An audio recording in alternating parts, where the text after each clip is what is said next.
Hey guys, welcome back to the channel. Um, Sorry I've had a little hiatus here. I've been sick, as you can probably tell from my voice, for the last 10 days or so. Seems like it's been forever. But I'm starting to feel a little better, so I've been kind of procrastinating about making this video and just wait until I was feeling a little better. So let's get into it. This video is primarily going to cover converting a J-10 or J-20 Jeep pickup to a from a non-tilt column to a tilt column. It's a pretty common thing that guys are trying to do. You know, the way the seat sets in the J-10 J-20 pickups. Um, you don't have a lot of thigh room, especially if you got big thighs like I do. Uh, it's it's pretty easy. There's a lot of different columns that you can use. The easiest and ones guys most typically go for are the Wagoneers and the Cherokee Chiefs and all that. Those are getting harder to get because those cars are becoming worth more and guys aren't wanting to part them out as much as often. You can also use CJ columns. Um, I found, after a lot of looking, I found one Google search result where one guy said that they laid out a CJ column next to a Wagoneer column, next to a J series truck column. And they're all identical, length, proportion wise, mounting, all of that. That thought just crept into my head, and I Googled it and saw that. And the reason it crept into my head is because I happen to have a CJ steering column from a manual transmission CJ sitting in my shop, and it's just been sitting there for years, and I wasn't going to use it for anything. It never even occurred to me that it was a tilt column, which it was. So I set out to start swapping, because since doing the bench seat I've been putting in the pickup, I sit just a little bit higher. I could squeeze in there, I could make it work, but I started thinking about putting a tilt column in. It seemed like the right way to go. It seems like a lot of other guys do the same thing. So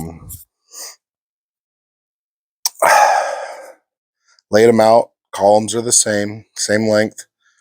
The internal components are a little bit different. Tilt for the turn signal, tilt column to non-tilt column. They're not, the turn signal itself, the plastic switch, it's interchangeable. The rest of it's not.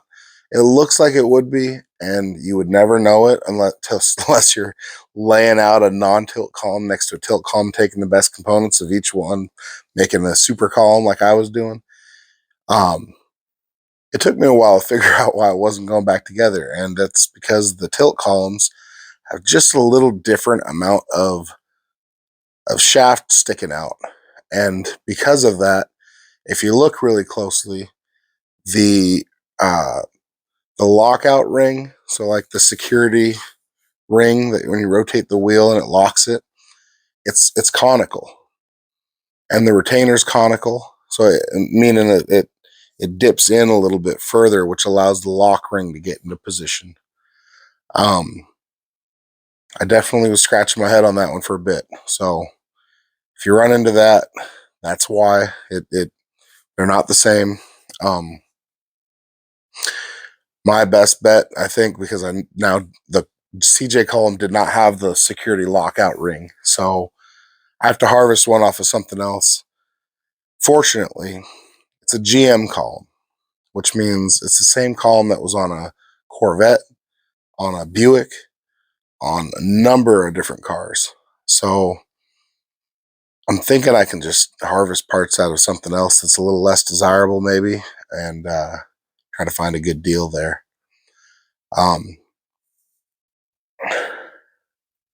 The next big thing, though, is the ignition, not the cylinder, not the ignition switch cylinder up on the column where your key goes. The ignition switch that's down on the top of the steering column. It looks similar, but tilt column to non-tilt column, the rod pulls on one and pushes on the other. And essentially all that Jeep did is, well, AMC, is they pulled a little Missy Elliott on us and put that thing down, flipped it, and reversed it. Literally. Um, if you take a picture of a non-tilt and you take the pins on the side where you put all your wires and you take a picture of the tilt and you take that image and you mirror it and flip it, it's identical. And that's how you wire it. Just wire it exactly, put the pins in the exact same location as per the layout of the pins as they were on your non-tilt column. I've heard and read a lot of guys talking about going through nightmares of trying to use probes and test all those and try to figure out, no, don't do that. Just take a picture of each one, flip it over, look at it. They're identical. Put the wires back in the same orientation that they were, just upside down and reversed. It's easy. Tilt columns in. It's awesome. Works great. Really happy with it. It's an awesome upgrade. And I'm happy. It went really easy. All the bolts lined up. Everything was cake. Starts, signals work. No issues. So don't hesitate to do it on your J Series truck, or if you have a Cherokee or Wagoneer that needs to go to a tilt that didn't come with a tilt for whatever reason, go for it. It may be possible to harvest a Buick, Corvette, Chevy column also. I'm not certain about the length on those though. I haven't measured those. All I have to go off of is the CJ column I used. I know Wagoneer columns are the same, so give it a try. But this is kind of a short video, just a little how-to. I'm going to do some ongoing videos about the J-10 truck. This is still primarily a hot rod and custom channel though, so it's not going to be, the channel's not going to all of a sudden be about my 4x4 76 J-10.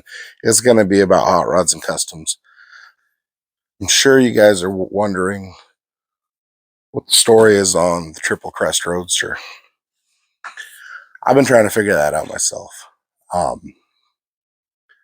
got that 30 Model A Roadster, and now that's the car I want to build. I've been trying to determine what I want to do with this. It's just been a wild card for me.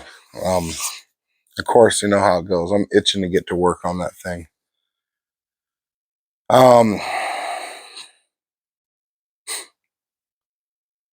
I do think that with where I'm at, this is going to go up for sale. That's a hard decision for me. I have a lot of attachment to this project. It's been a lot of fun for me. I can't keep two Roadsters. I don't have a big space here. Not a big car collector, even though I have a big collection of cars at the moment. There's no way that if I finish this car and finish that Roadster that I could even keep them both dry.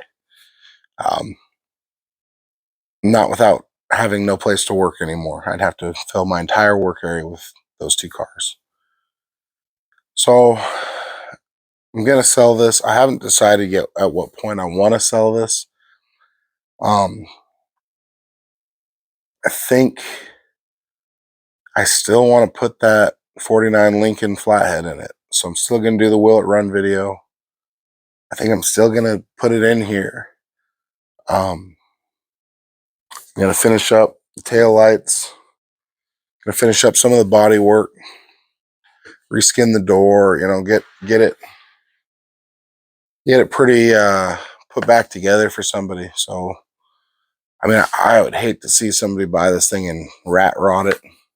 I was definitely building it to be a early 50s show rod, but whoever buys it's their car, I guess. It is what it is. But I want to put it together enough that somebody could finish it without it being too daunting, without it being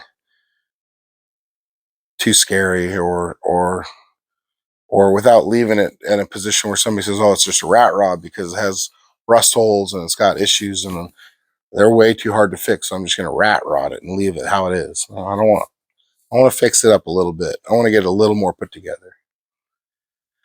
I have no idea what I'm gonna ask for. It kind of depends on what stage I'm at when I get there.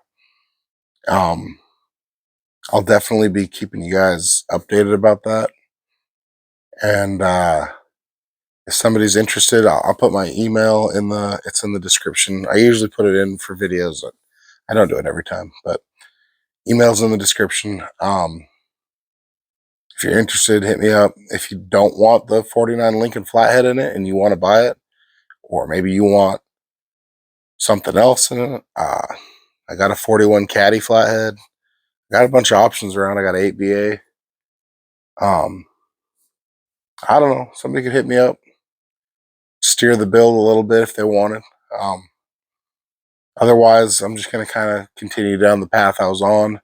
Although instead of finishing the car, I'm not going to do body work on it. I'm not going to paint it. I might put a seat in it, but it's just going to kind of get stuck together and it's going to get sold. It just has to.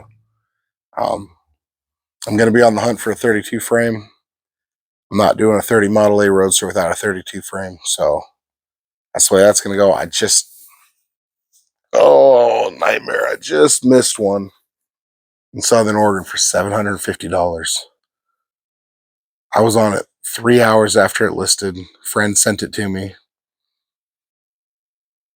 It wasn't just a frame, it was a frame with an aftermarket X member, and which I probably wouldn't have used, but wheels, tires, Model A parts, huge pile of stuff. $750. It was like kick in the gut. I can't even explain it. But Speedway sells 32 rails for $950. That's an option. I'm about to build a frame table and go that route. Or maybe I'll find another one. I don't know.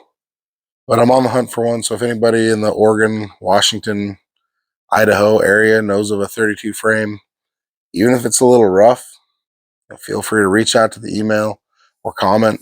We'll try to link up. I'd appreciate any help with that. It's going to be a cool build. I'm really looking forward to doing that one. I may just do some body work on that Roadster. I've been kind of debating this.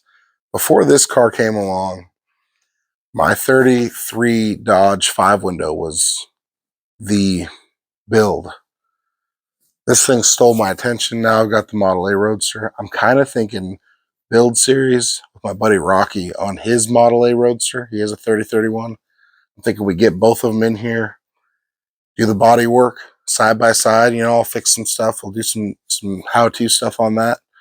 And then once it's solid, if I don't have a 32 frame here, I'm thinking I roll the 33 5-window over and we start doing work on that, because it's a car. I mean, it's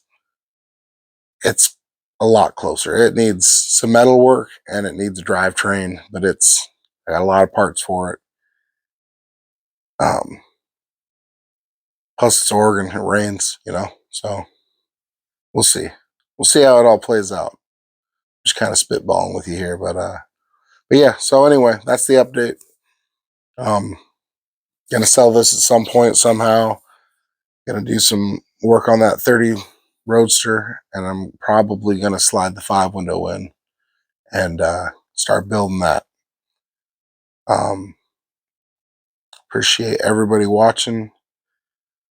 If you're curious about the drivetrain, 30 Roadster's almost certain it's gonna get I got a 312 Y block. I got a factory Thunderbird 58 dual quad intake.